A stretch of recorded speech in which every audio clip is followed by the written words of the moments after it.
सबसे पहले तो आप सभी को ढेर सारी दीपावली की शुभकामनाएं।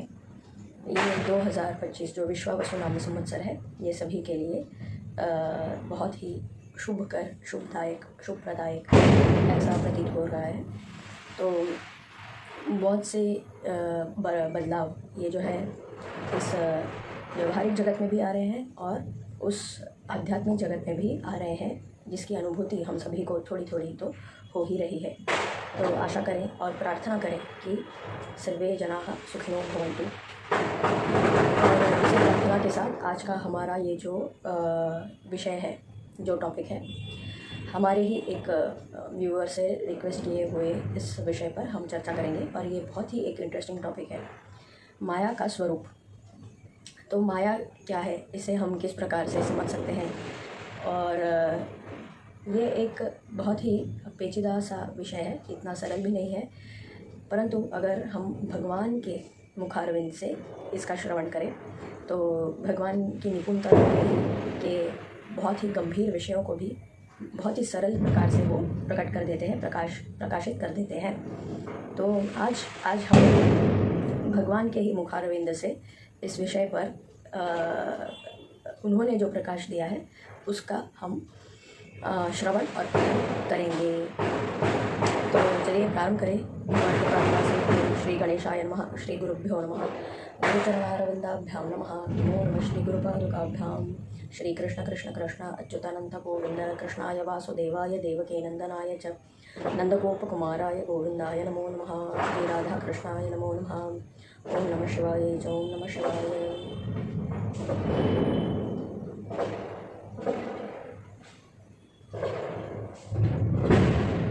माया, ये जो शब्द है संस्कृत का शब्द, इसमें जितने अक्षर हैं, अगर उन अक्षरों को हम सबसे पहले देखें तो मकार, आकार, यकार और एक आकार। तो ये जो मकार है, इसे अगर हम योग की भाषा से जानने का प्रयास करें और समझने का प्रयास करें और इस सृष्टि की संरचना का जो विषय है उस एंगल से, उस परसेप्टिव से अगर हम समझने का प्रयास करें तो मकार ये जो है ये ममत्व को दर्शाता है, इसका संकेत है, इसका सूचक है।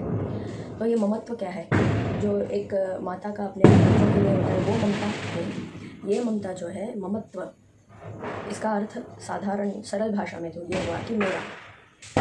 तो अगर हम इस विषय पर गौर करें तो अगर हम बाहर से भीतर की ओर जाएँ, इस बाहर की इस जगत में हमारा जो व्यवहारिक जगत है, इसमें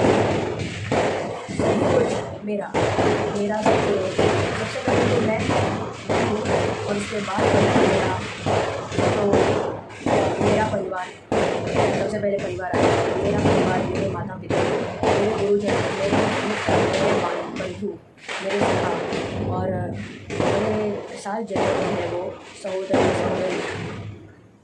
और मेरा लाभ, मेरी हानि। तो इसमें हर जगह, हर व्यवहार में ये जो मेरापन है, ममत्व है, यही ममत्व की भावना जो है ये आती है।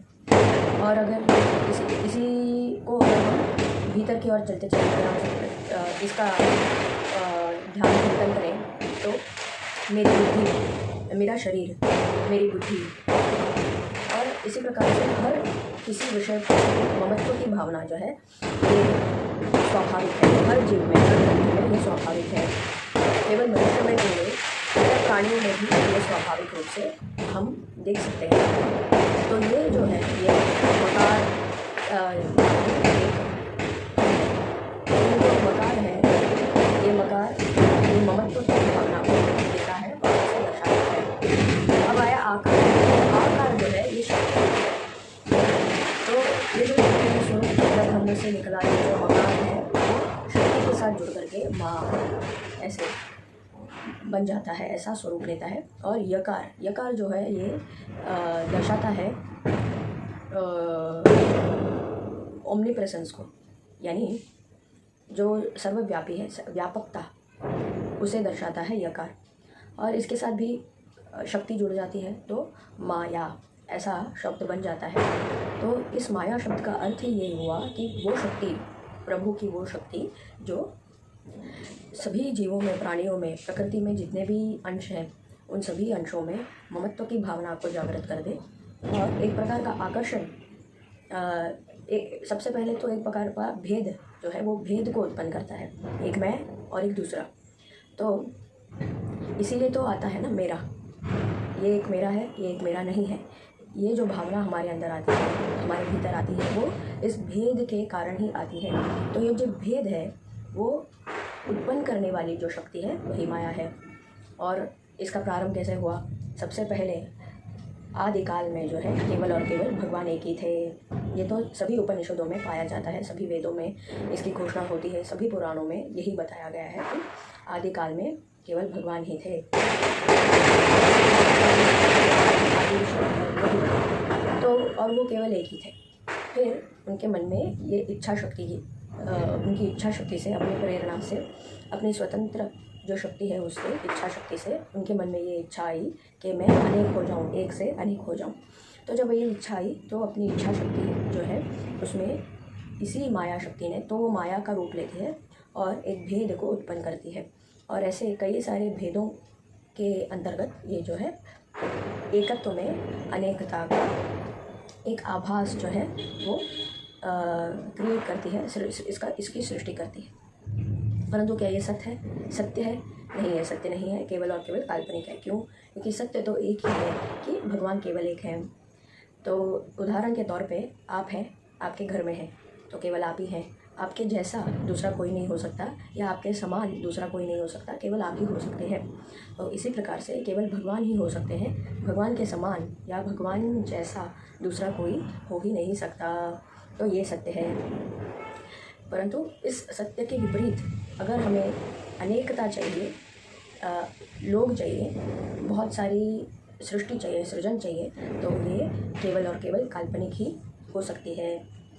तो इस काल्पनिक अनेकता की सृष्टि करने के लिए भगवान की ही शक्ति, उसने क्या किया? ये भेद उत्पन्न करने के लिए ये माया शक्ति का रूप लेकर काल्पनिक भेद जो है वो क्रिएट करती है। और वो इतना सच लगने लगता है कि हम उससे भ्रमित होकर उसे सत्य मान लेते हैं।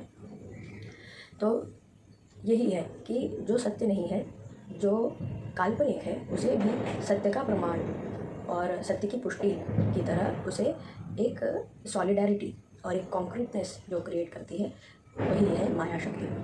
और श्रीमद् भागवत महापुराण में 12वें स्कंध के अध्याय 90 में एक उल्लेख आता है कि मार्कंडेय ऋषि, ये तो आप सभी जानते हैं, मार्कंडेय ऋषि बहुत ही तपश्चर्या करने के बाद भगवान श्रीमन नारायण के उद्देश्य को उद्देश्य करके बहुत वर्षों तक तपस्या करने के बाद वो सिद्धि प्राप्त कर लेते हैं।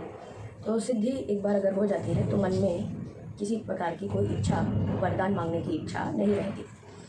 तो ऐसे सिद्ध एक बार जब हो जाते हैं तो भगवान स्वयं प्रकट हो जाते हैं नर नारायण के रूप में, जो बद्रिकाश्रम में नर नारायण के रूप में आज भी भगवान हैं, उपस्थित हैं। और सभी संसार के प्राणियों के हित के लिए जो तपश्चर्या में अभी भी लीन हैं, वही श्रीमन नारायण नर नारायण के रूप में उन्होंने उन्हें दर्शन दिया और उनसे कहा, हे मार्कंडेय ऋषि, आपकी ये जो स्वाध्याय है, ध्यान है, अध्ययन है और आपकी जो तपश्चर्या है, इससे हम बहुत ही संतुष्ट हैं।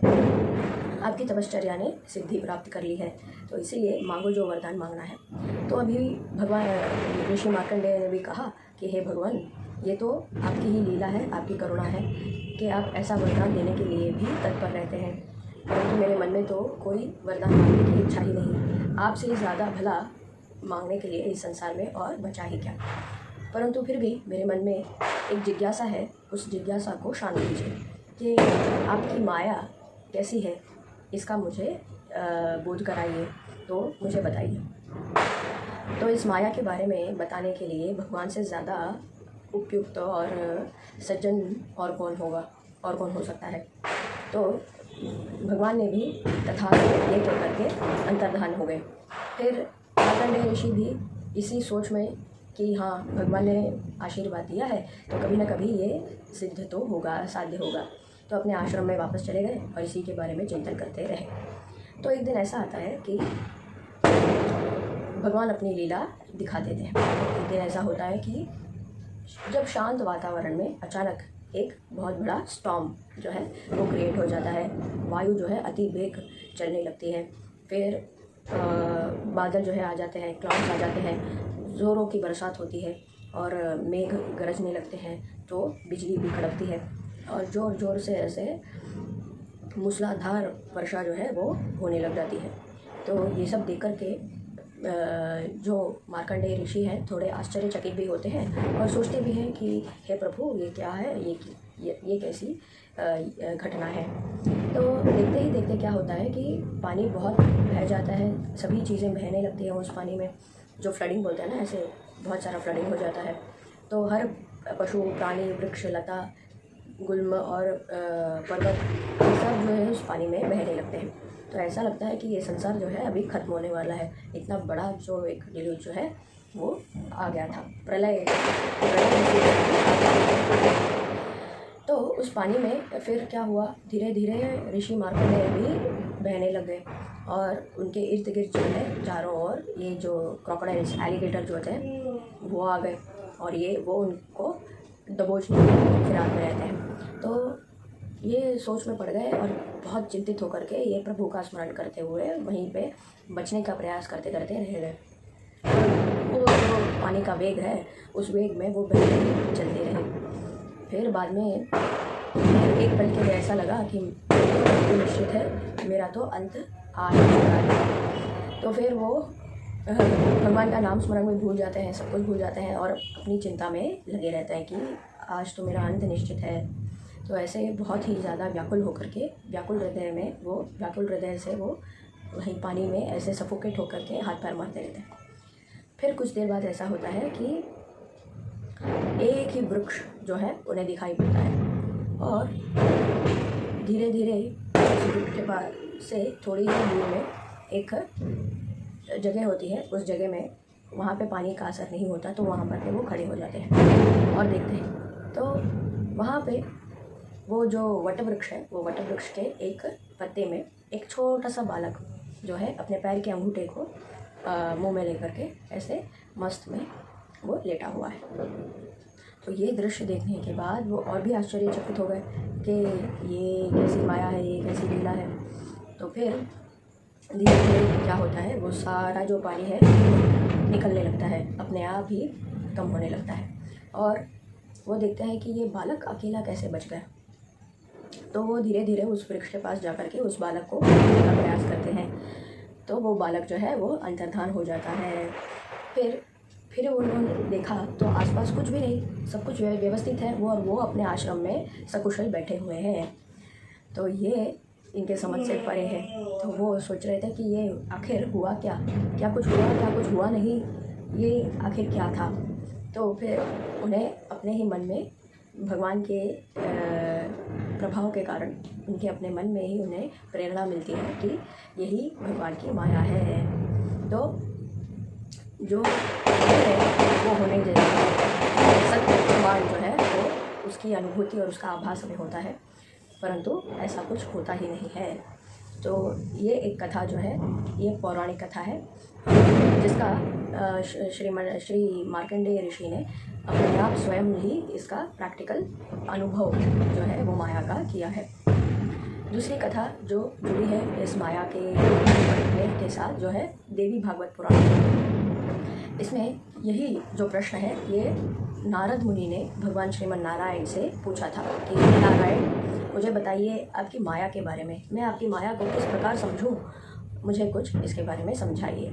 तो पहले तो भगवान नारायण ऐसे हंसे, तो फिर भी नारद मुनि की जो जिज्ञासा है वो तो शांत नहीं हुई। वो बोले, हे प्रभु आप ऐसे हंस क्यों रहे हैं, ऐसे मंद मंद से मुस्कुरा क्यों रहे हैं, मुझे आपकी माया के बारे में जानना ही है, तो प्लीज़ मुझे बताइए। तो भगवान श्री नारायण भी जो है वो मज़े लेते हैं, ऐसे आसानी से थोड़ी ना बता देते हैं। उन्होंने सोचा प्रैक्टिकली मैं इनसे करके दिखाता हूँ।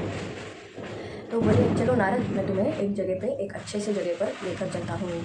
तो वो नारायण नारायण करते करते भगवान श्रीमन नारायण के साथ चलते चले गए। तो एक ऐसे भ्रमण करते करते जब वो आ रहे थे तो एक बहुत ही सुंदर सा सरोवर जो है एक सरोवर उन्हें दिखाई देता है।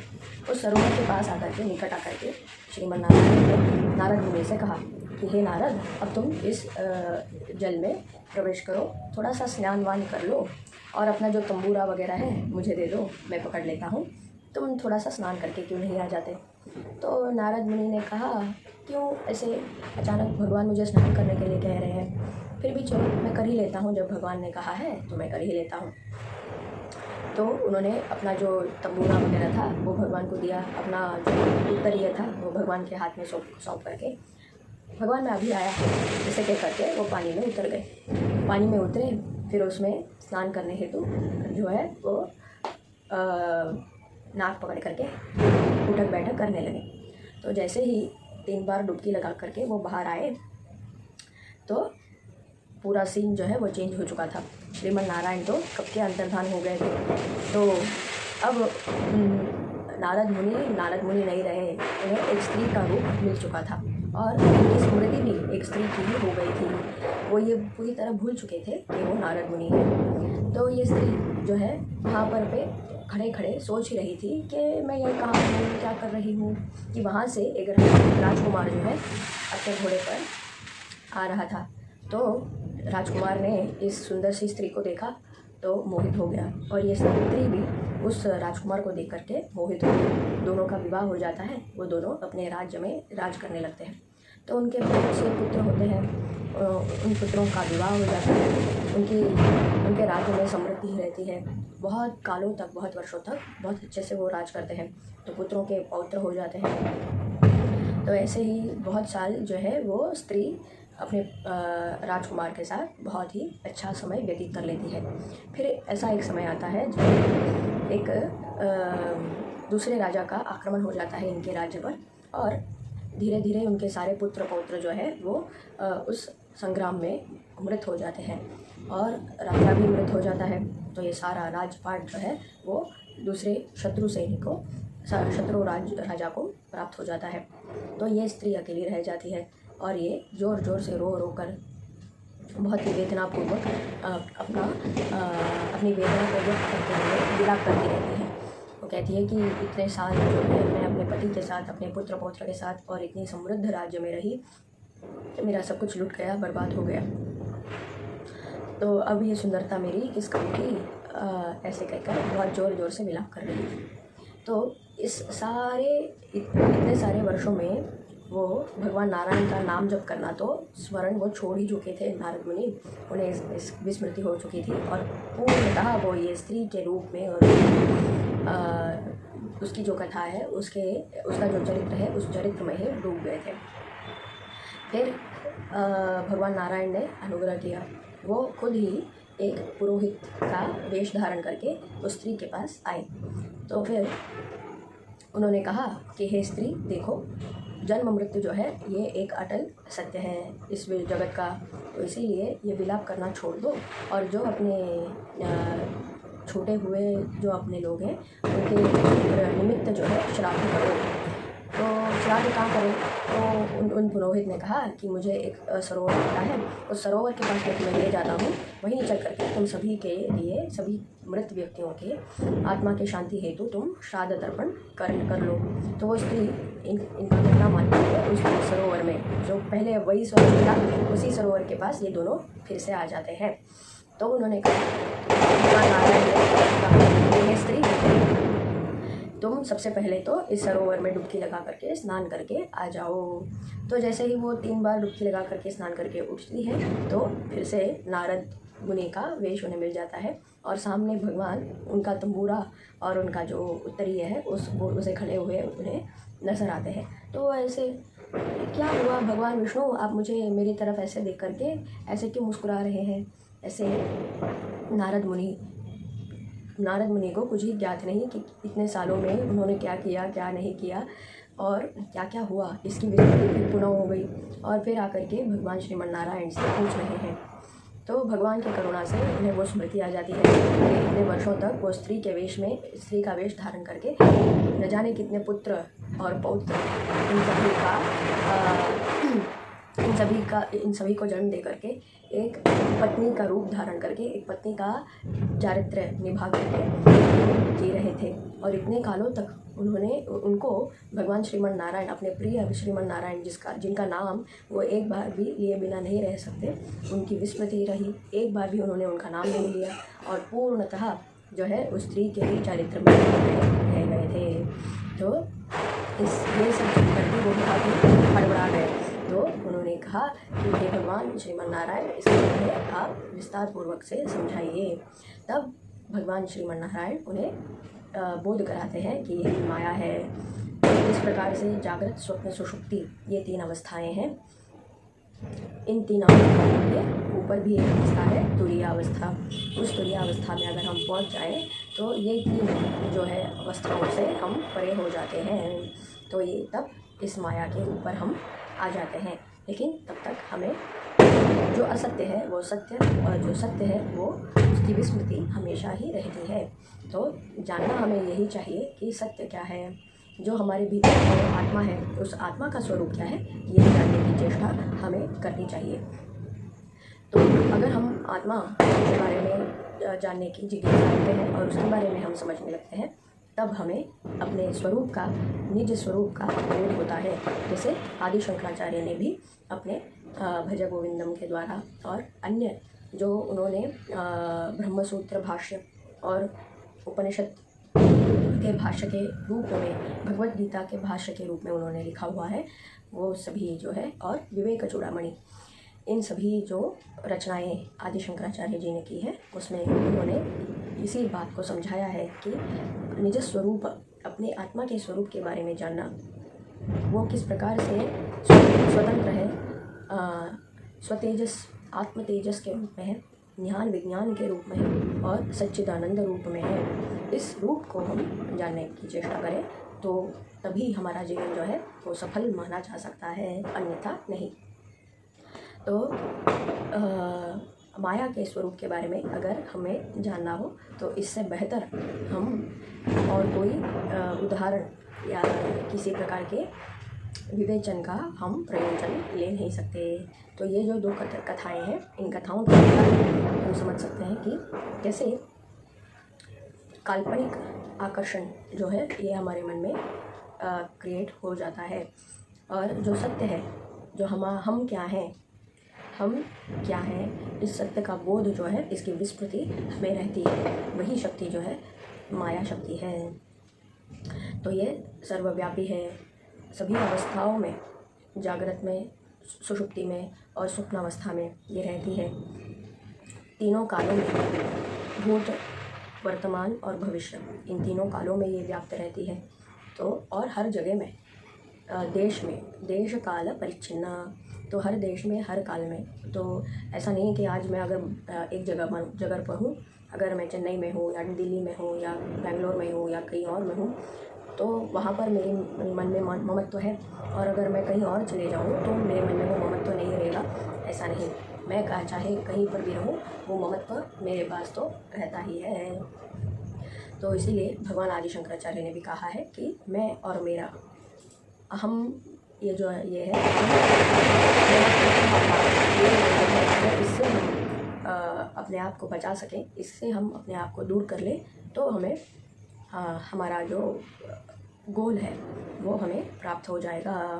तो आज के लिए इतना ही। ये जो सारा विवेचन है माया के स्वरूप के बारे में, ये भगवान श्री नारायण को समर्पित है। ओम श्री कृष्ण कृष्ण कृष्ण अच्युतानंत गोविंद कृष्णाय वासुदेवाय देवकी नंदनाय नंदगोप कुमाराय गोविंदाय नमो नमः। श्री राधा कृष्णाय नमो नमः।